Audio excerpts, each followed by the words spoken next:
মানুষটা শুধু একটাই অপরাধ ছিল, নিজের স্ত্রীকে পরপুরুষের সাথে আপত্তিকর অবস্থায় দেখে ফেলা ও তার প্রতিবাদ করা। তো ব্যাপারটা এইরকম, সাম্প্রতিক হরিয়ানার এক সোশ্যাল মিডিয়া কন্টেন্ট ক্রিয়েটার চর্চায় রয়েছেন, কারণ তার এবং তার প্রেমিক সুরেশের বিরুদ্ধে খুনের অভিযোগ রয়েছে। 35 বছর বয়সী প্রবীণের সাথে নাকি এই রবিনার 2017 সালে বিয়ে হয়। একসময় রবিনা সোশ্যাল মিডিয়াতে কন্টেন্ট বানানোয় বেশ মজে ওঠেন।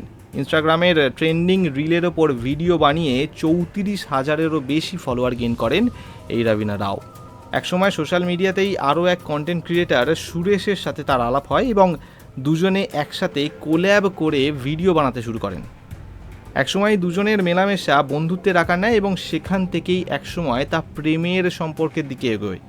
এরপর 25শে মার্চ নাগাদ 35 বছর বয়সী প্রবীণ মানে রবিনার স্বামী রবিনা এবং সুরেশকে আপত্তিকর অবস্থায় হাতে নাতে ধরে ফেলে। এরপর যথারীতি নিজের স্ত্রী রবিনার সাথে ঝগড়ায় জড়িয়ে পড়েন প্রবীণ।